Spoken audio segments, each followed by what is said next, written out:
Welcome to our session on Content Express. My name is Klaus Reichenberger, Product Manager at Empolis.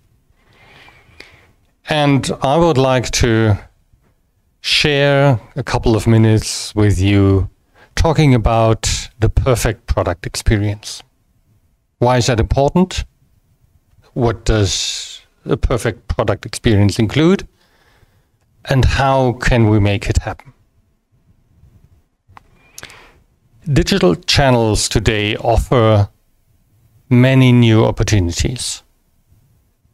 This is, in the digital world, the future is shaped. Companies can set themselves apart, can conquer new markets through smart products that work exceptionally well in digital channels. We see that a lot in the automotive industry. We see a lot of smart behavior of products there.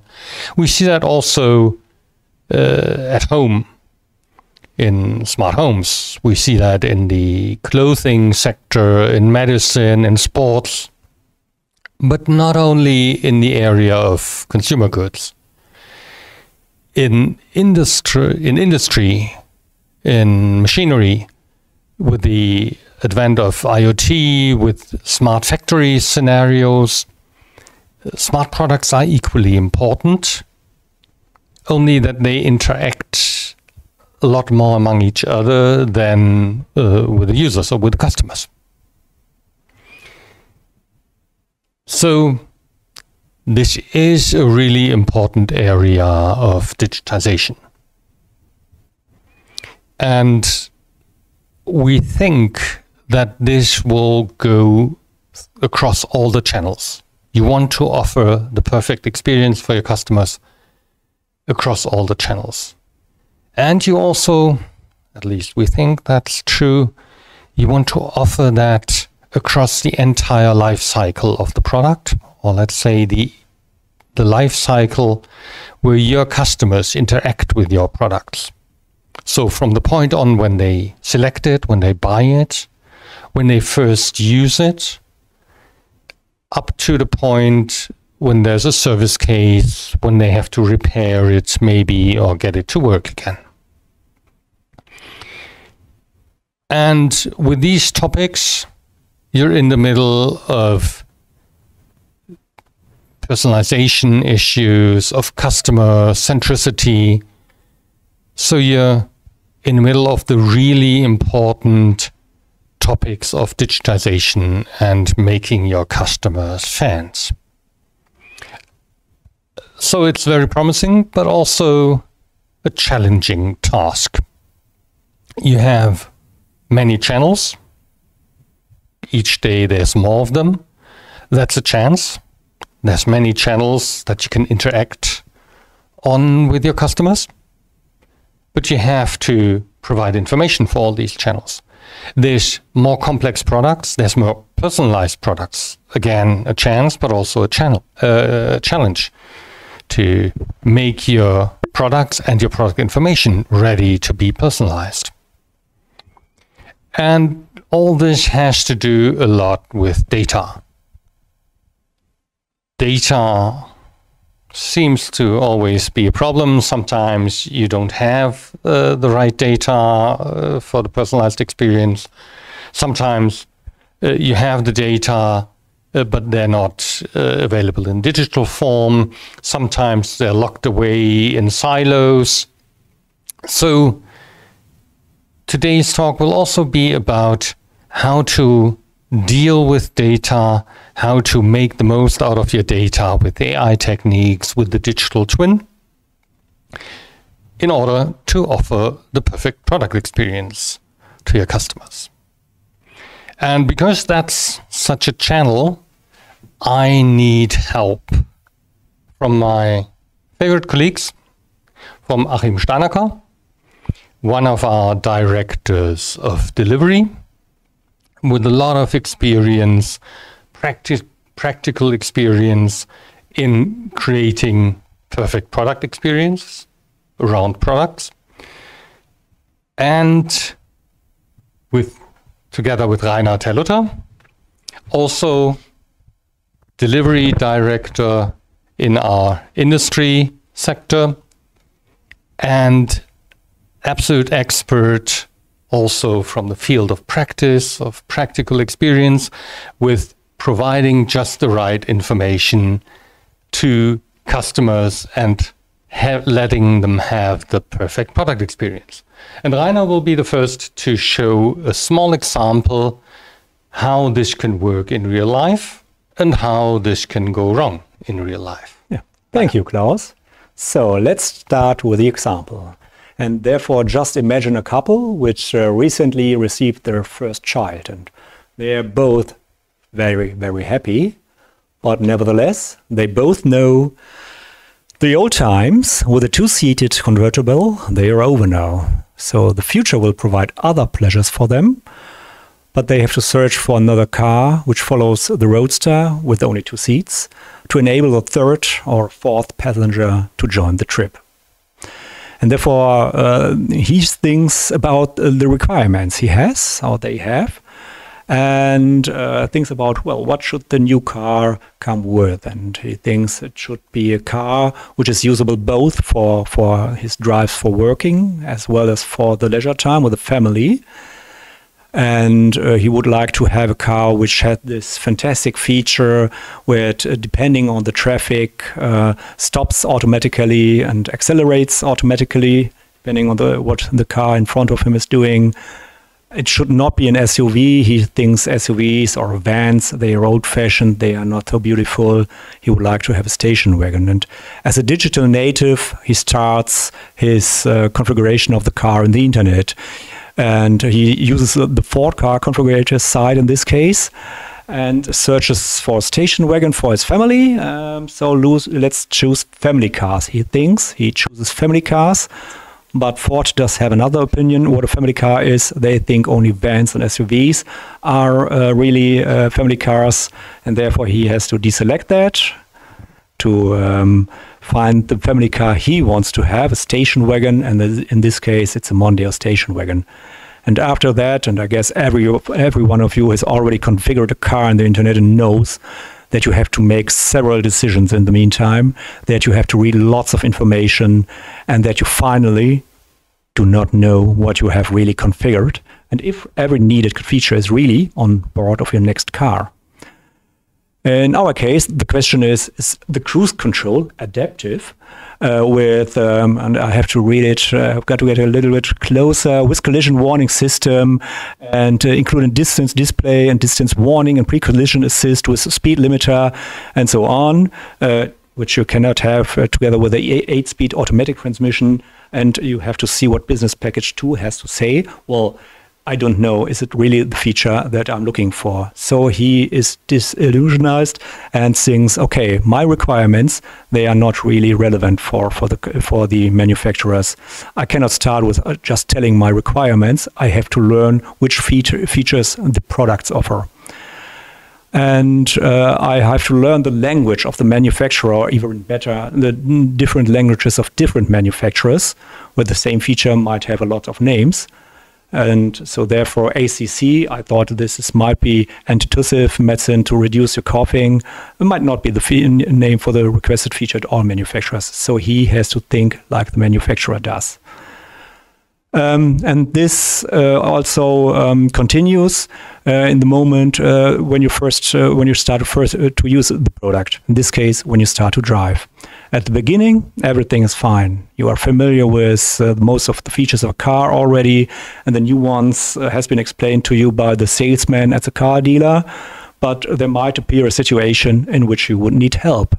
Maybe this one, when the tire pressure indicator lamps begins to flash. You think, what does this mean? What do I have to do now? Shall I directly leave the car and call for road assistance? Or is it early enough to go to the next fuel station and check the tire pressure there? Or even is it early enough when I wait for the next exchange of the tires between winter and summer season? Really don't know. So therefore you will consult the owner's manual from the glove compartment. And there you find the index where you directly find the right section dealing with the tires. you go into that page and you find a lot of warnings, a lot of cautions, but not the information I'm looking for. And even on the next page, you're not able to find the information you are searching for. And that results in a person that is looking like this man, and he seems not to be a fan of your product in this moment because he cannot use the product in the way he loves, you would like to in this moment. And therefore, editors at car manufacturers, they are striving to deliver legally compliant instructions, which unfortunately often completely ignore the needs of the users. The government is satisfied, your customer is not. That's very bad. But why is it that way? Achim, do you have an idea? I do, Rainer, and thank you for providing the example where it doesn't work and giving me the chance to explain and to show a scenario where the actual need of the customer is really satisfied. Because if we look back at the small family in the need of a new station wagon, and we have also a look back, we can see that the customer has stated quite clearly what he actually wants. He's looking for a car for driving long distances comfortably, for safety. He wants to use the car for work, but it should also serve as a family car.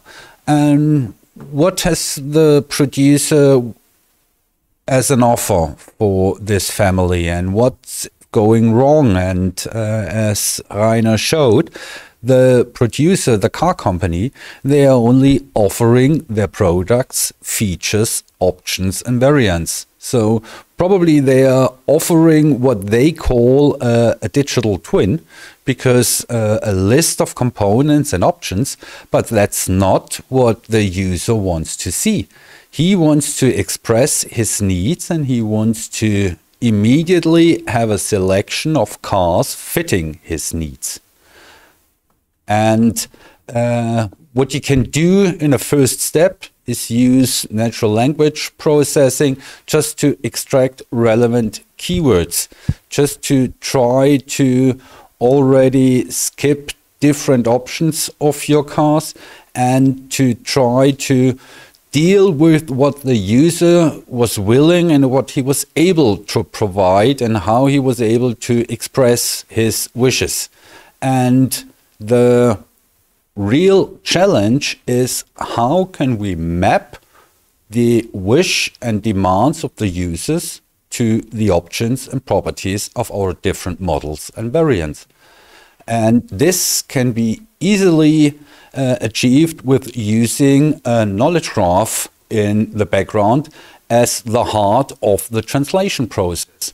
And the knowledge graph does not only consist of all model information, of all properties and functions, but part of the knowledge graph is also nodes and relations where the wishes and the profiles of the users are stored and combined with all these detailed functions and modules.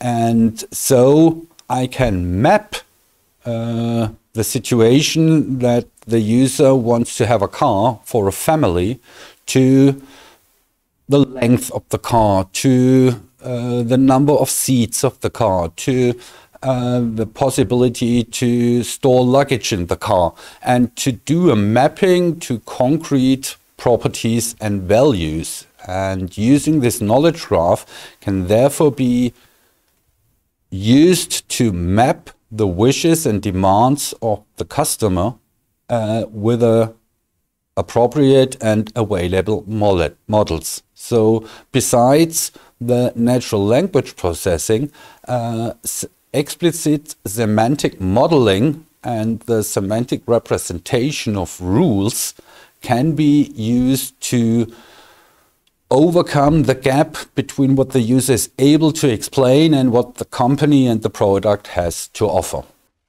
So the knowledge graph, as the background core technology, is able to map the wishes of the user to the features of the products, and even more, it overcomes a big disadvantage of machine learning AI technologies, which are probably also able to give a proposal for a car, for properties, for function, but these machine learning technologies are not able to explain why they made a decision. They can just present what was inside, and the knowledge graph with its explicit semantic relations and models is able to explain why the graph has decided to offer the station wagon as the first choice, and why this model with its concrete properties is able to fulfill all the needs of the family with a new car. So Rainer, the basic technology is able to provide all the functions you were suffering in your example. Now do something nice with it. I will do my very best. And in this case, our couple has decided to buy a new BMW, and the journey begins again. And maybe also for them, the well-known situation might occur that the tire pressure control lights up, and you see the person still smiles because it's a good thing that it's a car from our customer BMW. Because instead of guessing what to do and what the tire pressure indicator light wants to tell me, he directly receives the appropriate recommendation based on the condition of the car. For instance, remaining air pressure, load weight, and if available, the distance to the navigation destination, so that you directly know what to do without searching for the relevant information. And furthermore, the car is also capable of giving you hints how to use the car in a better way. Maybe such when the car finds out that you are struggling with the seat setup, then it can offer you a tutorial, not only to learn how the different switches and buttons have to be used, but also how to sit in an ergonomic manner. And I love this advertisement from BMW, which says, what your BMW is capable of? Well, just ask him. Because the same information can be used by the intelligent personal assistant at BMW, with who you may speak, as you would speak to your co-driver. And the personal assistant then reads the owner's manual for you. So for an example, if you say, hey, BMW, how can I turn on the steering wheel heating? Then it answers to you, well, just push the button below the horn on the steering wheel. So when you drive your car, the digital information twin always accompanies you to present you a helpful information as soon as it is needed. And it enables the manufacturer to use the same knowledge graph and the same information pieces from within, not only for the owner's manual, but also for the car configurator and every purpose where the information can be reused. So hopefully, the editors on these pictures, they hopefully do not just look somewhere, but onto the digital twin to facilitate the documentation of all relevant features of the car. And it's your decision as a manufacturer how your customers should look like when they are using your product. And this is not only in the consumer goods sector, but also in the capital goods sector relevant. And it's up to you, as my colleague Klaus Reichenberger will show now. Thanks, Rainer. That was truly impressive. And as you said, we now know, well, we knew that all along, that we do not only have to offer great products, we also have to be experts in what do our customers want, how do they use our great products. And now we have to translate these abilities into the digital world. And as you said, we don't have to do that only in the sector of consumer products. In the sector of consumer products, we've seen it makes a difference between a satisfied customer and an unhappy customer. This can even be more important in the area of B2B, where it makes a difference between a successful customer and an unsuccessful customer.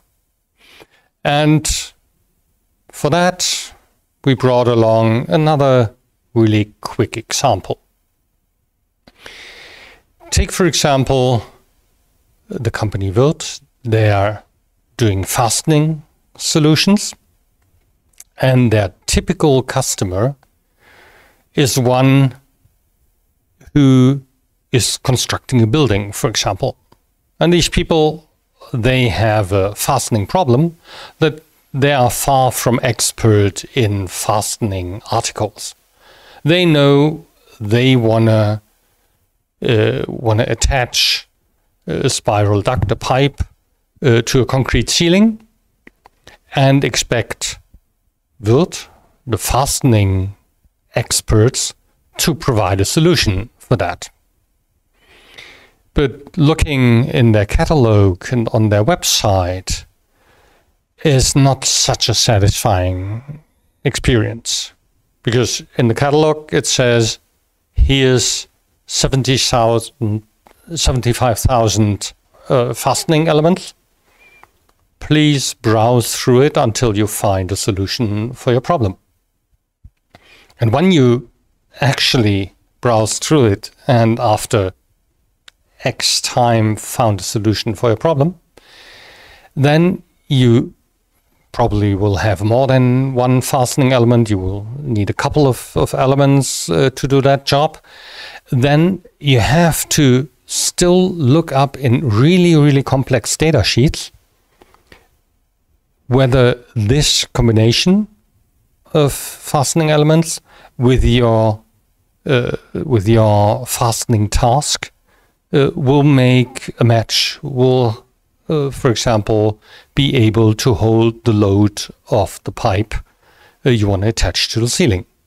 And you have to beware these complex documents. They are so complex because within one document, all kinds of combinations, all kinds of tasks, or kinds of weights of pipes, and all types of concrete variants are covered. That makes them very complex documented. That makes it really difficult to find the right information in these documents.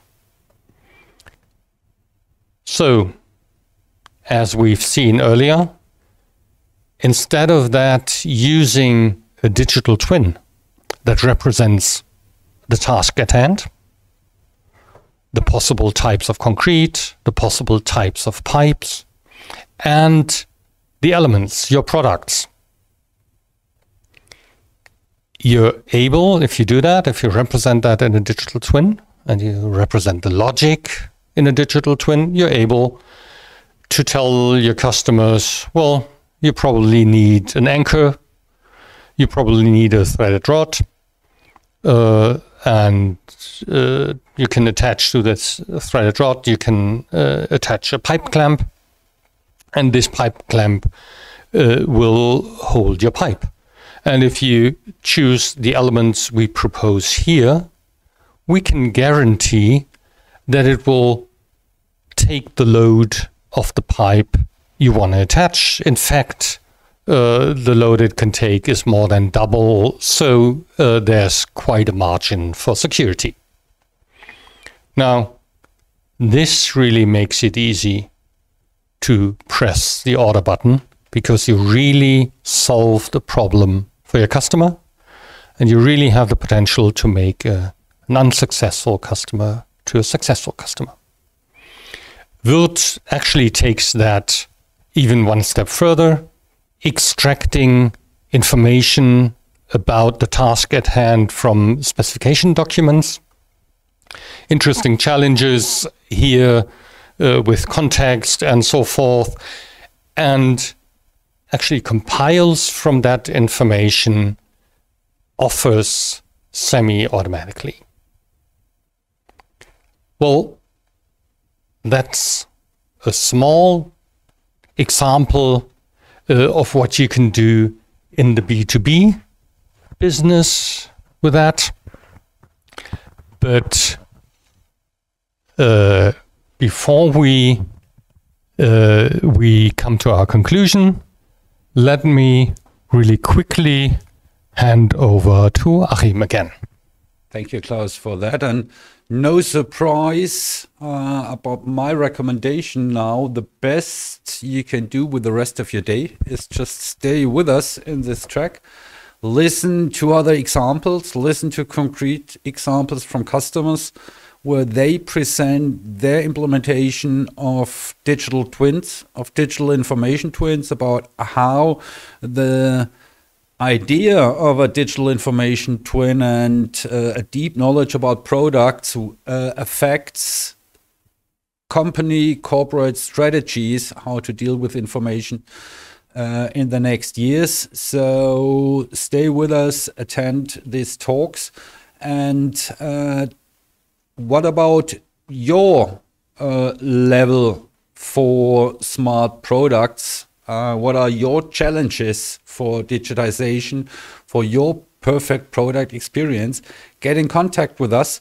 We are available on the platform or on the fair booth. Just try to get in contact with us, talk about our concrete examples, tell us about your challenges, and enjoy the rest of the conference.